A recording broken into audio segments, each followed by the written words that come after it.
J'ai pris cette formation parce que j'ai toujours voulu être à la tête de mon entreprise, ne pas avoir de personnes qui me disent enfin, fais ça, fais ci, c'est pas un truc qui m'intéresse. Du coup, j'ai choisi la licence pour entrepreneuriat parce que j'avais un projet d'entreprendre et donc je voulais être accompagné et avoir les connaissances sur comment gérer une entreprise, comment la créer. Je cherchais à avoir un truc qui sortait un peu de la fac, du système scolaire classique, et j'avais envie de porter du coup mon projet aussi.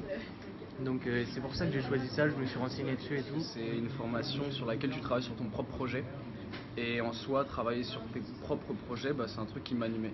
Et pour tous ceux qui veulent le faire, je trouve que c'est quelque chose d'hyper intéressant. Mon projet, c'est de revaloriser des vêtements pour leur donner une seconde vie grâce à de la personnalisation. Donc je suis rentrée dans cette licence avec le projet de créer une entreprise événementielle et traiteur, donc avec un associé qui est cuisinier.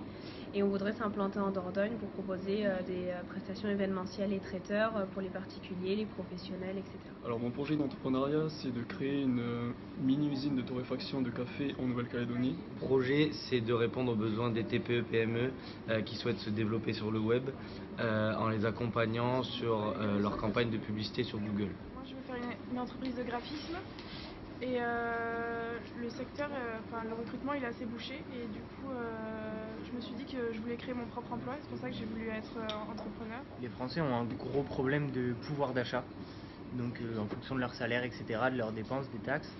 Et d'un autre côté, les entreprises en ce moment ont un gros problème de turnover. Il y a trop de personnes qui partent chaque année et d'autres personnes du coup qui sont recrutées et ça coûte très cher aux entreprises. Donc en fait, j'ai décidé de créer une plateforme qui me permettrait à n'importe quel salarié, quand il veut, de pouvoir bénéficier de son salaire au cours du mois. Je me suis rendu compte qu'il y avait des parents qui étaient hyper indisponibles au niveau du temps et qu'il y avait de plus en plus de parents qui souhaitaient sortir leur enfant de l'écran. Et du coup, les deux mélangés, ça fait que je vais offrir une solution pour les parents pour déplacer leurs enfants d'un point A à un point B en toute sécurité. Ce que je dis souvent, c'est que c'est le Uber pour les enfants. Le statut national d'étudiant entrepreneur, c'est un statut qu'on obtient en passant devant un jury où on va présenter son projet. Un jury qui est composé de plusieurs personnes qui travaillent dans le monde de l'entrepreneuriat étudiant. Et ce statut, il va permettre d'accéder à un accompagnement personnalisé. Donc ici à l'incubateur, il va y avoir un accompagnant qui va se charger de notre projet. Il va nous conseiller, nous donner des pistes, des contacts. Et du coup, on a accès à cet incubateur. L'incubateur, donc, c'est à la fois une structure d'accompagnement et à la fois un espace de travail. Donc, par rapport au cours, en soi l'emploi du temps il est assez libre, pas trop au début d'année. On a vraiment là les cours fondamentaux qui nous montrent chaque situation, chaque matière, donc ça c'est vraiment cool. Après vers je dirais mi-novembre, décembre, c'est un peu plus calme parce qu'on doit vraiment bosser sur notre projet à fond. Du coup on a moins de cours mais le reste du temps il faut vraiment bosser sinon on est vite à la ramasse. Et ensuite février et jusqu'en juin, on est en stage et on peut diviser le stage en deux parties. Soit le deuxième partie on intègre l'Ubilab, du coup là on est, et on fait sur notre propre projet, et le premier on le fait dans un stage qui peut aider notre projet à développer des compétences pour notre projet, et ensuite la deuxième option c'est de le faire sur 4 mois dans une entreprise pour développer les compétences que tu as besoin sur ton projet. Pour les cours, on a eu au début beaucoup de cours de marketing pour la proposition de la valeur, des cours de financement qui nous aident en fait à rédiger une partie de notre business model. Donc plus sur la partie rémunération de l'activité. Au niveau des notations, c'est vraiment différent des DUT ou des autres formations qu'on peut avoir parce qu'on n'a pas vraiment de contrôle écrit comme on peut avoir donc avec des partiels, etc.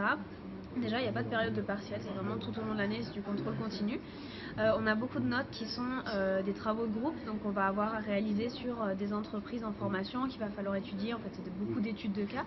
On va avoir beaucoup d'oraux aussi et une grande partie qui est sur le GRP, donc il y a un logiciel en fait qui permet de t'aider à créer ton entreprise et à le mettre sur le papier, et tu vas être donc aidé avec les profs pour l'écrire et tu vas être noté par rapport à ça jusqu'à l'oral final où tu vas devoir présenter ton projet dans la globalité. Ce qui est bien avec cette licence, c'est que tous les profs qu'on a, et même intervenants extérieurs, sont tous du milieu pro. Vraiment, si tu souhaites développer ton propre projet, c'est vraiment parfait parce que tu vas travailler dessus. Tu vas pouvoir présenter un business model, donc hyper important pour le banquier. Tu vas pouvoir comprendre tous les aspects de création d'une entreprise, donc de la comptabilité, toutes les choses comme ça qui sont hyper importantes, et ça t'ouvre plein de portes en fait. Il faut vraiment avoir un vrai projet. Donc création ou reprise d'entreprise. Surtout de la motivation, parce qu'il y a pas mal de charges de boulot. Tout se rapporte vraiment au projet, donc être motivé à la fois soi-même sur la quantité de travail et être chaud à bosser, et à la fois être motivé sur son projet. De s'intéresser du coup au statut national d'étudiant entrepreneur en avance pour pouvoir tenter en juin avant la licence, ce qui permet en fait de l'avoir avant même d'être rentré dans la licence et donc de bénéficier de l'accompagnement dès le début plutôt que de passer en octobre et donc du coup de rater 1 mois et demi d'accompagnement. Il faut savoir s'organiser, ça c'est vraiment un élément important. Voilà, mais sinon si on veut vraiment développer une idée de A à Z et être sûr d'avoir des bonnes bases pour créer son entreprise, il faut venir ici. Préparer le dossier pour rentrer, le faire avec sérieux, le refaire plusieurs fois s'il faut, vraiment travailler longtemps dessus pour être sélectionné aux entretiens. Et aux entretiens, arriver avec le maximum de concret, montrer que on a déjà commencé à faire des recherches, on a déjà commencé à travailler sur le projet et que c'est pas juste une idée. On ne peut pas rentrer dans la licence juste avec une idée.